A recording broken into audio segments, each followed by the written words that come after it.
Welcome back to the Job Search Reality Series. It is Sunday, June the 21st.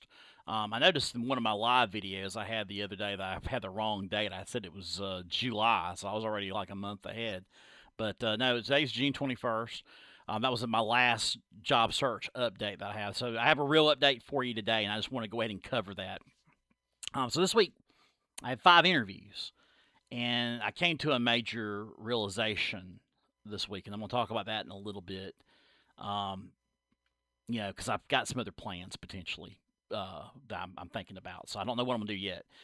But let's just talk about the different job interviews that I had. So I had a driver job interview on Friday, and so basically, it would be for a major company who delivers cars to customers directly. I would have customer interaction with it. Doesn't pay me nearly what I made as a manager, but right now I'm just trying to make it and get any kind of job that I can get that I'm going to be somewhat happy with. And I would be kind of happy with it because, I wouldn't have to worry about being answering to a boss directly all the time for 8 hours a day. This job is 4 days a week. It's got good heavy hours, but it doesn't start till like 11 a.m. and then I would just work straight through until 9 p.m. at night. So some long days, and I'd probably come home and go straight to bed. Some long days, but it wouldn't be forever. But honestly, it's with a great company, and so I might maybe it could be something that I could start off driving and then move up into management with a company. But they got great benefits. They pay for school. I mean, I've got 2 degrees already. Maybe I want to get another degree. Who knows? I don't think so, but hey, it could be in the cards. Great insurance benefits. It's one of the few companies that still pays 100% of your insurance benefits. The company I worked for previously did the same thing. So there's not many companies like that are out there anymore. Interview with that company on Friday. Last Tuesday, I interviewed for a management job with a major company, a big corporation. So they were looking for really somebody that they could recruit. I kind of think they were looking for a younger person, though. I'm 46, about to be 47 in about 6 weeks. And so I don't know if I was really a good candidate for their position necessarily, but I applied anyway, and they did interview me, and it was a phone interview, and then I had to go on to a website, and I had to answer a couple of video questions and submit that to them. So I was not selected. I got the email today. I was not selected out of all that, but it's okay. I mean, I kind of expected that because I thought they were looking for a younger person that was maybe right out of college, close to graduating. They needed somebody with a college degree already, and I fit that requirement. But I think they were looking for somebody who could move up and run their own restaurant or own their own restaurant. And I've never worked in restaurants before either. Food service is one thing that I've never done. And so maybe they were wanting some food service experience as well. So no big deal with that particular job. I wanted it, but it's not the end of the world that I didn't get it. I'll be okay. I would like anything right now. But it was with a great company, great benefits, great work schedule. I mean, it would have been a lot of hours, a lot more hours put into that versus the other company that I would drive for. But it's definitely something that I would have done. So the next job I had was a sales job interview. This one was completely online. I interviewed on Zoom for it. You know, not as good of a position from a time standpoint. So I could have taken this position. However, I would have had to relocate to Florida, and that would have for the summer for 4 months. It's a company that sells solar panels, and so I would have had to have been in like communal housing with some other people. And I wasn't as crazy about that. They paid a base salary, but the majority of your job was actually no. This company did not pay a base salary. You were 100% commission, and I thought it was too much pressure. Plus, you had to pay $100 for the house that you were staying in. But they did get you a rental car. They did pay for the gas. So, no, actually, you had to pay for the gas, and you got reimbursed for it. So there were a lot of expenses that would have come out of my pocket initially that I really wasn't prepared to do. So I just didn't think that was a good fit for me. The second sales job I interviewed for ended up, I think that was on Monday. No, it was on Wednesday. So I interviewed for another sales job on Wednesday.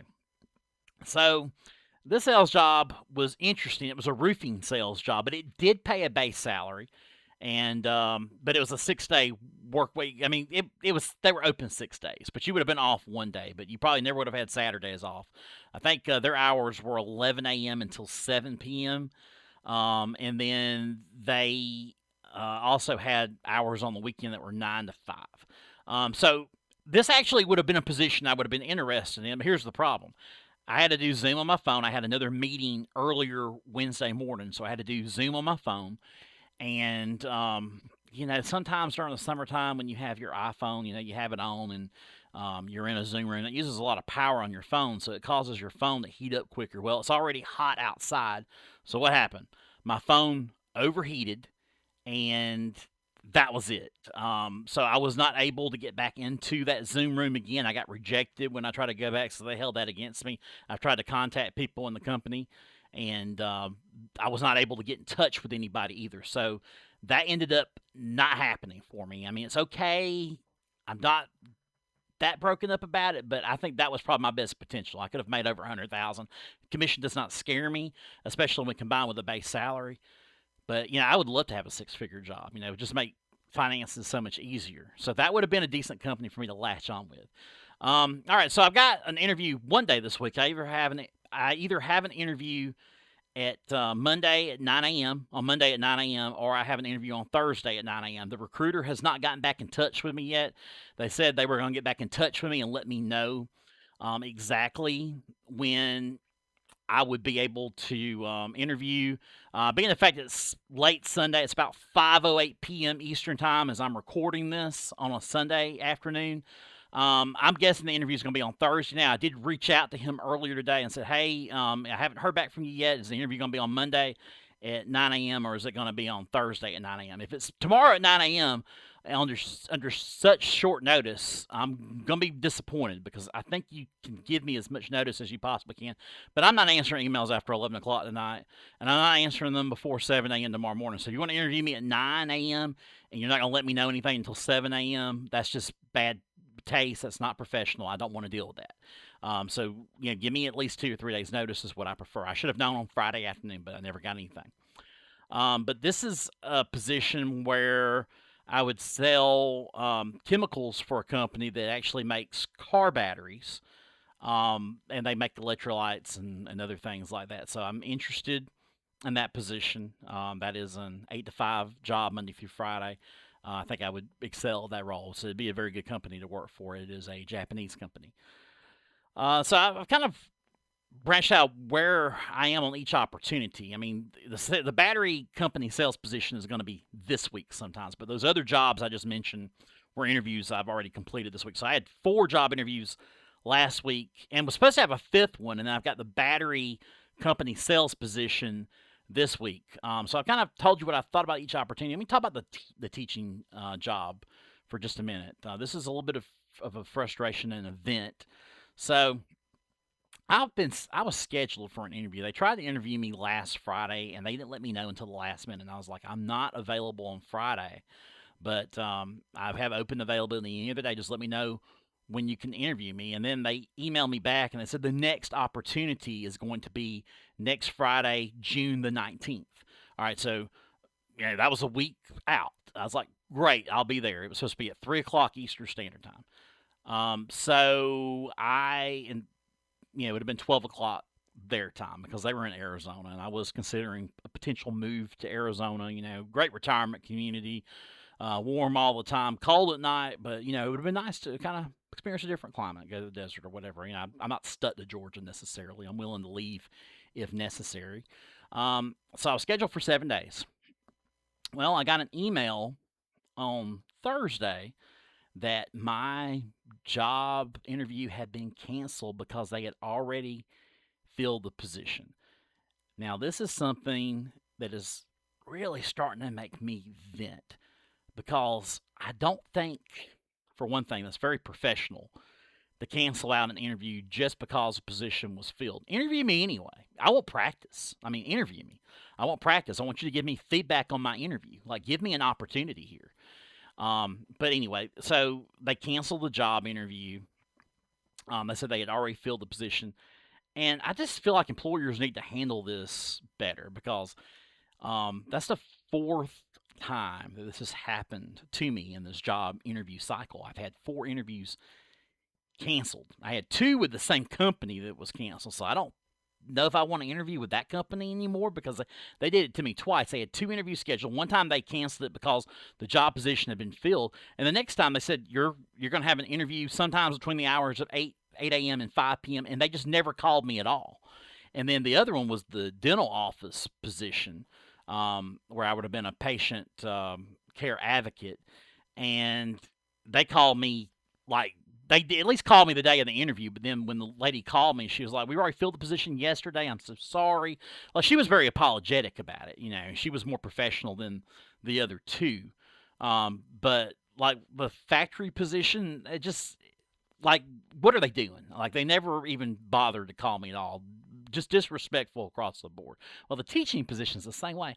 Like I, as a manager, if I had an interview scheduled with somebody, I would go ahead and just interview them anyway. Even if I knew that that position had been filled, that I had found the perfect candidate, I would not have officially filled the position until I interviewed. Because you just never know. You might be missing out on a great candidate. And so I was a great candidate. They missed out on me. But yeah, I would not have just canceled the job interview with an applicant because I just don't think it's very ethical. I don't think that's very professional. It's very disrespectful, and it just But maybe I dodged a bullet. Maybe that's a school I don't want to work for. Maybe those other companies or companies I don't want to work for, because if they're disrespectful and unprofessional enough to cancel an interview the day before or the day of the interview, or they just don't call you at all, or they cancel because they found the perfect applicant already, then are they really a great company to work for anyway? That might be a good topic for a future video, but it does really make you question everything. So just to recap, I was scheduled for 7 days in advance. They canceled the day before. This is the 4th occurrence between all jobs that I've interviewed for. And I just think employers need to handle this better. Like, have some consideration for your applicants who are applying for jobs, because if an applicant is bothering to apply for a job, that means they're interested. And I want the company who's interviewing to at least give that individual a chance. Be respectful of their time. Be professional. Don't disrespect the person who's applying, because guess what?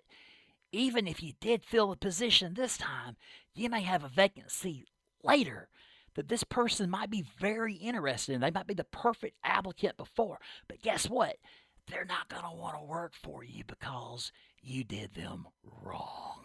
All right? So I'm just saying, they need to really work on that. So now I'm just going to go into this next thing. This is probably going to be about a 5-minute spiel here. So I just had some thoughts, after 8 months of job searching and just trying out different ideas. And I know I've talked with you about some of those ideas that I have on this channel. So, I've talked about finding other sales roles, looking for teaching jobs. I've talked about trucking. I've started to put some of that on the back burner now. If I don't get one of these jobs this week, then I'm thinking I'm going to just have a movement. And I want to just test something out and see how it works. I mean, I take some calls for a national company, customer service jobs at home for 2 major companies in the United States and the world. And so that can keep me going for a little while. It's not great money. It's not great hours, but, it's low overhead. I just need my computer and my internet and just take calls from them. So that's not a bad deal, but that's not what I'm even talking about. I am thinking about entrepreneurship at this point. Now, I have limited resources. I would not be able to get a loan for a business. I wouldn't be able to get a business loan. So, that's out of the question. But here's what I could do. So, a few years back, I bought some arcade 1-up machines for my home. And I live in an apartment. Or at the time, I lived in an apartment, and I didn't have enough room for those arcade one-up machines, and I knew that. But man, those things just are nice. I like them. They give me that classic arcade machine feel. I'm a child of the '80s. I loved arcade games growing up. I loved Nintendo games, Super Nintendo, Sega Genesis. That was all '90s stuff. But I loved arcade machines. And my favorite arcade machine of all time, or arcade game of all time, was Street Fighter 2. But I also love the Mortal Kombat series. Mortal Kombat 1, Mortal Kombat 2, Fatalities, loved it. It was just good stress relief. Me and my cousin, there was a Pizza Hut that was at the Georgia Square Mall in Athens that was in the front when you would come in back in the '80s and '90s. Man, that was just some of the best pizza ever. Pizza Hut's a shell of itself since then. But man, they had a Mortal Kombat machine in that mall, and me and him just wore that sucker out. We played it all the time. And there was also a video arcade in town at the mall. There used to be one called Timeout that was upstairs. They had another Timeout in the old Kroger shopping center on Broad Street. And then they had a video arcade on the east side of town at the east, near the east side of Kroger. So those are all special memories for me. And then finally, there was a Namco Cyberstation arcade that opened at Georgia Square Mall. So those are all the different arcade, um, you know, companies or businesses that I had a pleasure of playing as a kid. It's harder to find an arcade now, but there was a guy who had a neat concept, and this is kind of where I got the idea from. And he had tried the same idea that I'm looking at, and I'm going to go over that in just a minute. But he had moved his arcade to Georgia Square Mall, and he had several big screen televisions in there, and but they were all arcade one-up machines, And so what he did is he charged, I think, $20 an hour for unlimited play. Great business idea. I think it's got a shelf life, but it may not be a bad idea while I'm doing this job search to maybe look at potentially doing this. I've been able to work out some insurance things, so I've got insurance right now. I've got some benefits that I kind of bought myself. So maybe it's a good time to just try it out. Because what do I have to lose? I mean, I'm going to have to pay for a couple things. I'll have to get a box truck for a couple days to move the equipment to where I'm going to put it. But overhead's cheap. I don't have a lot of rental. It's going to cost me about $61 for a weekend rental. I'm just planning on doing this Friday, Saturday, and Sunday. But it's just an idea I'm thinking about, and I don't know for sure if I'm going to do it, but it just so happens I'm in possession of 6 arcade one-up machines. So I have a Mortal Kombat 2 machine that's got all the Mortal Kombat games on it, and then a couple other games from Midway. I've got a Street Fighter 2 Classic machine, but it's also got Street Fighter 2 Champion Edition and Street Fighter 2 Turbo on it. I've got NBA Jam. I've got a Terminator 2 machine. I have a Teenage Mutant Ninja Turtles arcade one-up, and then I have a Simpsons arcade one-up. So I have 6 arcade one-up cabinets. And then in addition to that, I have 3 other arcade one-up countercades. So I've got a Pac-Man Galaga machine. I have a Mortal Kombat 2 machine, and I got a Teenage Mutant Ninja Turtles machine. So, I've got lots of playing slots just for that. In addition to that, I also have a Ken Hank plug and play. I got 2 of those that can plug into a TV, and there's over like 50,000 games on this thing. So there's plenty of stuff that I can do with this that's got low overhead. For the most part, I own all the equipment already. I would just have to do a couple things down the stretch. I'd have to get a couple TVs to go in there, a couple tables, a couple comfortable chairs for kids and teenagers. That's going to be my target audience, kids and teenagers, to play it. The only thing I have some doubts about is I want to do this in a flea market. So I want to do this at the J&J flea market in Athens. And I did go there today, but it's Father's Day today. So it may not have been a good day to kind of scout it out. I just wanted to see how busy it was. It seemed like there were a lot of spaces that were empty. There were some spots. I talked to a couple of the vendors just to see if they're really making money. They were. They said that it was Father's Day today, and somebody said they only made like 50 cents. They said most of the time it's busier than that, and there's all kinds of teenagers they're walking through. So I think I could make some money with this arcade. I don't know how much. I wouldn't want to take it any further than the flea market, but if it works out, maybe I do something later on. But this is a good chance for me to get into some entrepreneurship, own my own business, and just see how it goes. In the meantime, I might just this job market's like the housing market. It might just be better to wait it out and just wait for the whole thing just to crash down first. So that's what I plan on doing as of right now. I might just let it crash and then move on and see what happens. I would have some future needs for this business too if I decided to do it. So my future needs would be maybe getting a banner. I need a catchy name for the business. I've thought about a couple different things, and I want it to look good. And you can make all this stuff on Amazon. I would need to get business cards and branding, um, and that kind of thing, and maybe a name tag that can go on here just so you know who I am. But that's just to make it a little bit fancier. All right, so it's come to my attention too. I just want to talk about this real quick, just a quick channel update. There were some audio problems. For some reason, there was a radio broadcast that was kind of coming through my uploads for June 15th through the 21st. So those videos had audio problems. You could hear some of them you couldn't hear. So I'm going to re-record those and repost those today because I have a commitment to quality. I don't want you to miss any content. So this video is being posted today, and 7 other videos are being posted today as well. So, in closing here, if one of those jobs comes through, great. I'll take it, and I'll scrap the arcade concept for right now. If not, then it may be time to build something of my own. It's like God's telling me something here. Like maybe I need to go build something for myself. So my question for you today, if you were in Athens, Georgia, would you visit a retro arcade at the J&J Flea Market?